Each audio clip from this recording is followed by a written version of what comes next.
Swamiji wrote this book entitled Meditation and Its Practice, and at first glance it looks like a very simple, very basic, beginner's level of book. But once you look at it closely, you see that it is a very succinctly stated summary of the whole practice, the whole process, sort of from beginning to samadhi. And he literally mentions samadhi on virtually the last page. And in particular, what we're going to look at is chapter 6, which is entitled A Program for Progress in Meditation. In the chapters before that, he describes meditation and preparation and postures and about mind and mantra and breathing practices. And then he summarizes the whole thing in this program for progress in meditation. And in this program, the way he outlines it, he has some suggestions for what to do for the first month, the second month, a few months beyond that, and a few months beyond that. And if you have the book, you might want to go through and make a note in the columns of where that is. There are headings for the first month and there's headings for the second month, but after that there's no headings for the months beyond that. There's titled headings, but it doesn't say more months. That's in the body of the text. So it's useful if you write that into the columns, find it in the text, in the paragraphs, and then write it in the columns. But anyway, he starts by saying guidelines and goals for the first month. And then he immediately says, with flexibility, the first 1 or 2 months should be devoted to attaining a still, comfortable posture. Meditative posture should be steady and comfortable. There's 2 qualities there that we all should know and we should all always keep in mind. Our sitting posture literally should be steady and it should be comfortable at the same time. That may sound a little bit like an oxymoron, like they say jokingly of honest politician. The humor being that those 2 words don't go together. So, still, steady, comfortable posture can sound like that doesn't go together. How can I be still and steady and comfortable? But this is what we're working towards. Steadiness of posture means that you are able to sit still and keep the head, neck, and trunk aligned.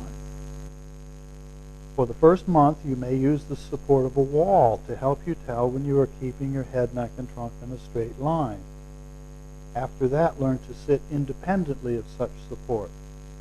A very good meditation seat can be made from a wooden plank or board covered with 2 blankets that are folded into quarters. Obviously, there's many variations of that, but it takes time. Over time, you develop a sitting posture. For most of us, it's not something that just happens the first time. First, the body may shake, perspire, or become numb. Next, the subtler muscles, such as the cheeks or eyes, twitch. One should learn to ignore all of this. At first, the body rebels when you try to discipline it. If your throat gets dry while you're doing meditation, take a few sips of water. In some cases, you may notice that there's excess saliva in your mouth. Both of these symptoms are unhealthy and may be due to overeating or consuming bad food. When you begin to sit for meditation, you should not try to sit for a long time, Swamiji says. To start, 15 to 20 minutes will be sufficient. And then every 3rd day you can expand your practice by 3 minutes, or 1 minute, or 2, but don't be in a hurry over it. Discomfort is not a good sign. Massage your toes, legs, and thighs with your hands, and when you get up from your meditation seat, pray to the Lord that your meditation will continue to become better and will create the motivation to again sit in meditation. so that you await your meditation time with great desire. Notice that that's very different than discipline yourself. Often we hear people talk about, how do I discipline myself for meditation? Well, if you're looking forward to it, if you enjoy it, where's the need for discipline? Think of your favorite snack food or your favorite dessert. How do you discipline yourself to eat that? You don't. Why don't you discipline yourself to eat sweet? Because you enjoy it. So playfully said, what if you enjoyed meditation? What if you were doing what Swamiji says here, and that you were awaiting your meditation time with great desire, looking forward to the fact that for a few minutes I don't have to do anything with anybody else. All I have to do is sit here. All I get to do is sit here and be quiet. Remember, you're praying to the Lord of Life, who is seated in the inner chamber of your own being. This sort of prayer strengthens your awareness. Do not pray for anything else except to strengthen your meditation. Selfish prayer feeds the ego and makes the aspirant weak and dependent.